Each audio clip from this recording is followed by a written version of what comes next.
सभी का स्वागत। पिछले वीडियो में जो इलेक्ट्रॉनिक विन्यास लिखना देखा था उसी के आगे यह उदाहरण आती है।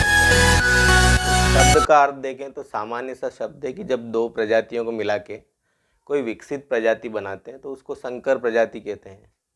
वैसे ही संकरण में भी क्या होता है कि दो लगभग समान, दो या दो से अधिक लगभग समान ऊर्जा वाले परमाणु कक्षक आपस में मिलते हैं और उतनी ही संख्या में बिल्कुल समान ऊर्जा वाले नए कक्षकों का निर्माण करते हैं, जिन्हें संकर कक्षक कहते हैं। तो उदाहरण के तौर पर हम ये समझ सकते हैं कि मान लो किसी क्लास में 4 दोस्त थे और वो क्लास को बंक करके कहीं घूमने चले गए और उन्होंने प्लान बनाया कि फिल्म देखने चलें, और फिल्म का प्रत्येक बच्चे का टिकट है 50 रुपये। अब सब ने अपनी जेब में देखा तो एक दोस्त के पास 20 रुपये थे, एक के पास 40 रुपये, एक के पास 60 रुपये और एक के पास 80 रुपये। तो क्या करेंगे सब? वे सभी अपने अपने पैसों को जोड़ देंगे। तो जोड़ने पर टोटल कितना आ जाएगा? ये 20, 40, 60 और 80। तो ये टोटल हो जाएंगे 200। और दोस्त कितने थे? 4। तो 4 का भाग देने पर 200 में ये उनके 50 रुपये, 50 रुपये का टिकट चारों का कंप्लीट हो जाएगा। तो यही बात होती है संकरण में कि लगभग समान ऊर्जा वाले, ऊर्जा में अंतर तो होता है पर इतना ज़्यादा अंतर नहीं होता है, लगभग समान ऊर्जा वाले परमाणु कक्षक आपस में जुड़ते हैं, ओवरलैपिंग करते हैं और बिल्कुल समान ऊर्जा वाले कक्षक बना लेते हैं और उतनी ही संख्या में बनाते हैं जितनी संख्या में वो जुड़ते हैं। इस अवधारणा को हम संकरण कहते हैं। तो ये तो सामान्य सी बात थी। अब इसमें केमिस्ट्री क्या है वो हम देख लेते हैं कि जैसे कुछ उदाहरण लेते हैं हम। ये hydrogen, helium, lithium, beryllium, boron और कार्बन, इनके जो एटॉमिक वेट हैं, इसका एटॉमिक नंबर है 1, 2, 3, 4, 5, 6, परमाणु क्रमांक ये हैं इनके। तो जो पिछले नियम हमने देखे थे उस हिसाब से हम इनको भर देते हैं। 1s में 1, इसके 1s में 2 इलेक्ट्रॉन, इसके 1s में 2, 2s में 1, 1s2, 2s2, 1s2, 2s2, 2p1, 1s2, 2s2, 2p2। तो ये तो होगा इनके विन्यास। अब अपन इनको भरें तो ये 1s है और इसमें अपन ने ये इसका 1 इलेक्ट्रॉन भर दिया। इसका भी ये 1s कक्षक है, इसमें ये 2 इलेक्ट्रॉन भर दिए। इसके 1s में ये 2 इलेक्ट्रॉन और ये 2s में 1 इलेक्ट्रॉन। इसको भरें अपन तो ये 1s में 2 इलेक्ट्रॉन और ये 2s में 2 इलेक्ट्रॉन। बोरोन को देखें तो ये 1s में 2, फिर 2s में 2 और ये 2p में 1। कार्बन को देखें तो ये हो गया 1s, ये 2s में 2 और ये जो 2p है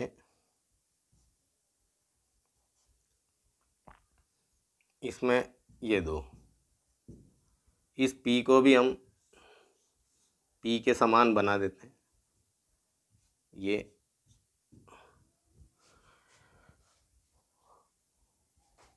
तो ये 2px लिख देते हैं, 2py और ये इसका 2pz है। इसका भी 2px 2py और ये 2pz इलेक्ट्रॉन। तो अब हमारा संयोजकता बंध सिद्धांत ये कहता है कि संयोजकता क्या होती है, भायतम कक्ष में उपस्थित या भायतम कोश में उपस्थित अयुग्मित इलेक्ट्रॉनों की संख्या कहलाती है संयोजकता। तो उस हिसाब से हम देखें, और संयोजकता क्या होती है, जो एक परमाणु से को दूसरे परमाणु से जोड़ने की जो क्षमता होती है वो होती संयोजकता। संयोजकता बंध सिद्धांत ये कहता है कि भायतम कोश में उपस्थित अयुग्मित इलेक्ट्रॉनों की संख्या कहलाती है संयोजकता। तो इस स्थिति में हम देखें तो यहाँ हाइड्रोजन की संयोजकता है 1, और इस परिभाषा के हिसाब से हम चलें तो यहाँ पे अयुग्मित इलेक्ट्रॉन हीलियम के पास नहीं है, तो ये 0। और लिथियम को हम देखें तो इसकी 1 है, यहाँ पे भी 0 आ रहा है क्योंकि अयुग्मित इलेक्ट्रॉन नहीं है। बोरोन में आ रहा है 1 और कार्बन में आ रहा है 2 अयुग्मित इलेक्ट्रॉन। तो अब वास्तव में हम देखें कि क्या वास्तव में एक संयोजकता यानी एक इलेक्ट्रॉन है तो क्या ये एक ही परमाणु से जुड़ता है। तो हेलोजन के उदाहरण पर हम इनको देखें तो एक हाइड्रोजन एक क्लोरीन से जोड़ता है, तो इसका मतलब संयोजकता बंध सिद्धांत यहाँ बिल्कुल सही है। अब ये हीलियम जो है ये अक्रिय गैस से किसी से नहीं जुड़ती है, इसका मतलब ये भी सही है 0। लिथियम में अपन देखें तो ये LiCl बनाता है, एक क्लोरीन परमाणु से जुड़ता है, इसकी संयोजकता ये भी सही है। बेरिलियम में हम देखें तो एक भी अयुग्मित इलेक्ट्रॉन नहीं है, इसका मतलब तो ये अक्रिय गैस होना चाहिए थी, पर ये तो BeCl2 बना रहा है, तो संयोजकता इसकी 2 होनी चाहिए थी। बोरोन को हम देखें तो ये बनाता है BF3, तो ये यहाँ पे ये भी गलत साबित हो रहा है। बोरोन को हम देखें तो ये यहाँ पे एक संयोजकता है जबकि ये 3 परमाणुओं से जुड़ा है, तो यहाँ पर भी संयोजकता बंध सिद्धांत गलत साबित हो रहा है। कार्बन को हम देखें तो ये बनाना चाहिए था CH2 क्योंकि अयुग्मित इलेक्ट्रॉन इसमें 2 है, पर ये तो CH4 बनाता है, तो यहाँ भी संयोजकता बंध सिद्धांत फेल हो रहा है। तो अब क्या करेंगे अपन की दूसरा कंसेप्ट आता है कि ये सब थी इनकी ग्राउंड स्टेट।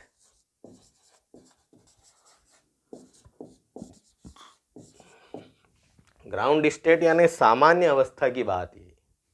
जब इनसे ये दूसरे परमाणु इन पे अप्रोच करते हैं तो ये आ जाते हैं एक्साइटेड स्टेट में, उत्तेजित अवस्था में।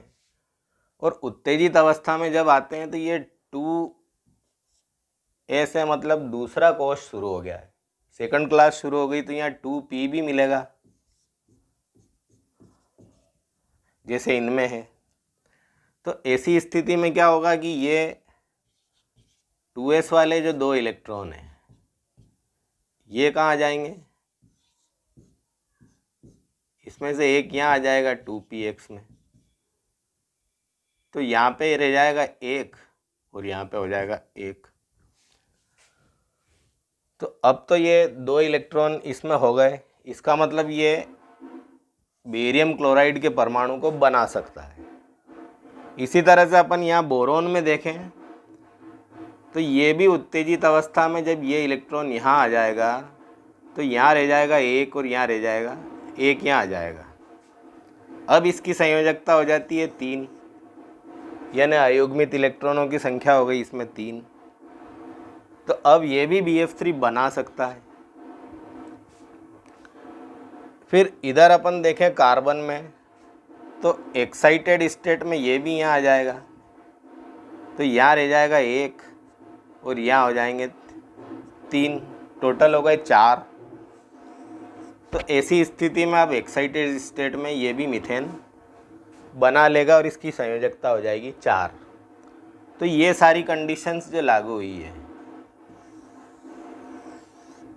ये एक्साइटेड स्टेट में लागू हुई है।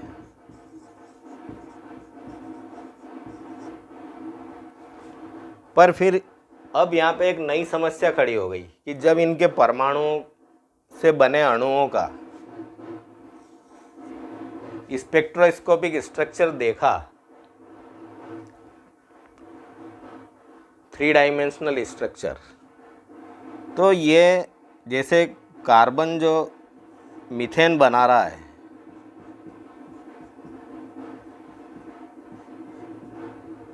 तो सारे बॉन्ड एंगल समान पाए गए, जबकि यहाँ हम देखें तो ये एस कक्षक है और ये सब पी कक्षक है। और हमने हुंड और अफबाउ के नियम में क्या देखा, सबका n+l का मान अलग अलग था, सबका ऊर्जाएं एनर्जी अलग अलग थी। एस की एनर्जी कम है, पी की एनर्जी ज़्यादा है, तो इनमें अंतर होना था। परंतु यहीं से संकरण की अवधारणा शुरू हुई और उसमें क्या करा उन्होंने, यूँ मान लो कि ये 2 दोस्त हैं, ये 3 दोस्त हैं और ये 4 दोस्त हैं, और इन्होंने आपस में अपने पैसों को मिलाया और उनको बराबर बांट लिया। यानी ये पहला, दूसरा, तीसरा और ये चौथा दोस्त है। तो इस तरह से बांटने पर अब सबके पास 50-50 रुपये हो गए और ये अब आराम से जाके अपनी फिल्म देख सकते हैं। यही होता है संकरण में। और यहाँ पर इसमें ये चीज़ भी क्लियर हो जाती है जब हम एक्साइटेड स्टेट में इनकी वैलेंसी को देखते हैं कि यहाँ पर एक एस है और एक पी है, तो बेरिलियम में हो जाएगा sp संकरण, BeCl2 में बेरिलियम क्लोराइड में हो जाएगा sp संकरण, बोरोन ट्राईफ्लोराइड में हो जाएगा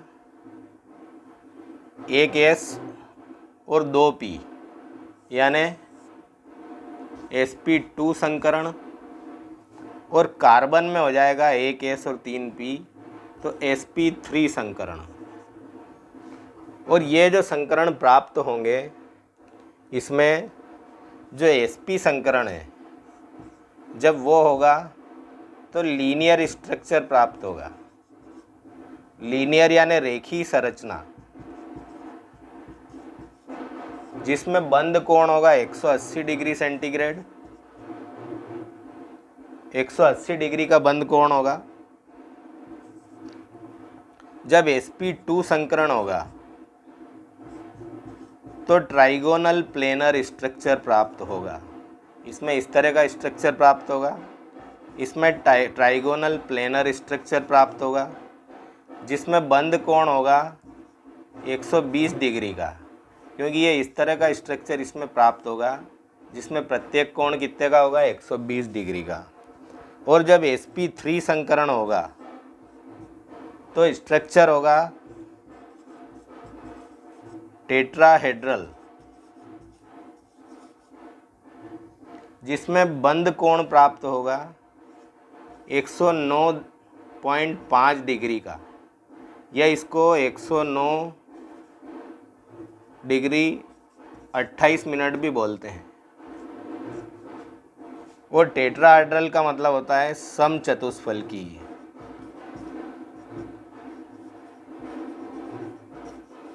या चतुष्फलकी। समचतुष्फलकी रहेगा मीथेन के मामले में।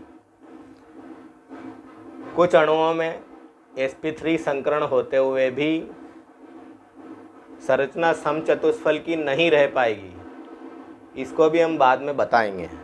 पर यहाँ पे मीथेन के मामले में ये रहेगा टेट्राहेड्रल यानी चतुष्फलकी संरचना रहेगी, और ये बंद कोण रहेगा, प्रत्येक बंद कोण इस तरह की संरचना इसकी बनेगी,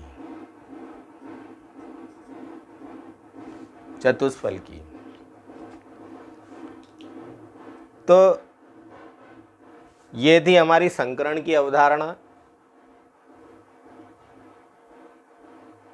कि किस प्रकार से sp, sp2 और sp3 संकरण होता है और संकरित कक्षक या हाइब्रिड ऑर्बिटल बनते हैं।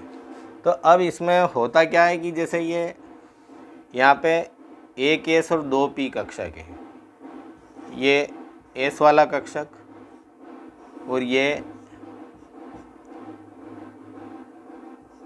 Px, Py और Pz। एक इलेक्ट्रॉन इसमें था, एक इलेक्ट्रॉन इसमें था। तो यहाँ पर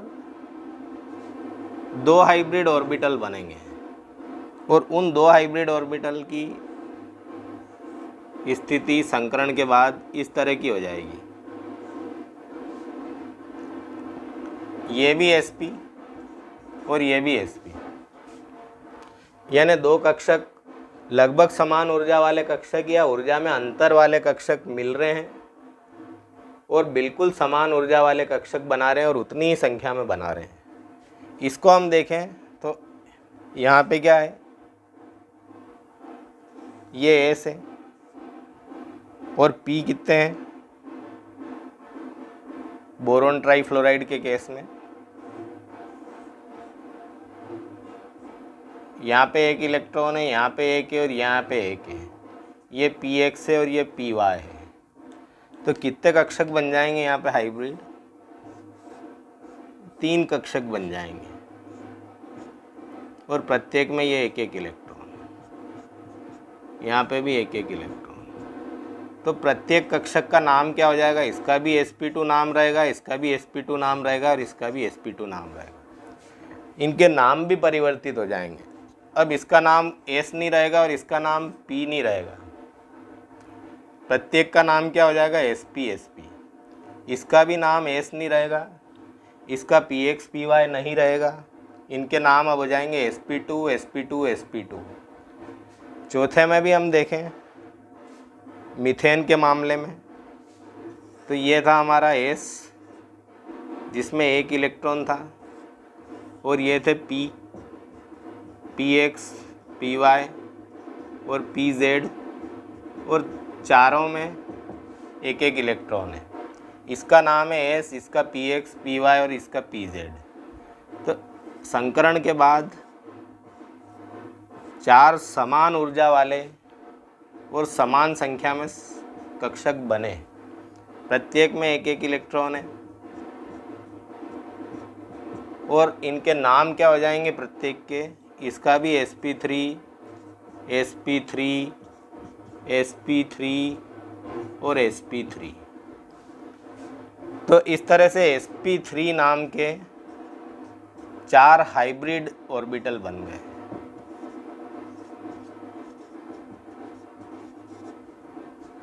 तो 3 अवस्थाओं में जाकर ये काम हुआ। जब ये ग्राउंड स्टेट थी तो मामला कुछ और था। जब एक्साइटेड स्टेट आई तो संयोजकताएं बदल गई और जब हाइब्रिडाइजेशन हुआ तो ऑर्बिटल के स्ट्रक्चर्स भी बदले और ऑर्बिटल्स के नाम भी बदले। इसको कहते हैं हम संकरण। तो ये इसका पार्ट 1 था। पार्ट 2 में हम इसकी डिटेल जानकारी और बताएंगे कि वास्तव में संकरण होता कैसे है, कक्षक किस प्रकार से जुड़ते हैं और नए कक्षक बनाते हैं और कैसे इनकी संरचनाएं बनती है इस तरह की लीनियर, ट्राइगोनल और टेट्राहेड्रल। ये बनती कैसे है, जो परीक्षा में पूछी भी जाती है कि बेरियम क्लोराइड का संकरण बताइए, बोरोन ट्राइफ्लोराइड में संकरण और संरचना बताइए, मीथेन में संकरण और संरचना बताइए। तो आप सब लोग बने रहिए हमारे साथ। वीडियो अच्छा लगे तो लाइक करें, सब्सक्राइब करें, अपने साथियों को शेयर करें और अगले वीडियो में इसकी आगे की जानकारी देखें। Thank you. Best of luck for exam. बहुत बहुत शुभकामनाएं आपको। धन्यवाद।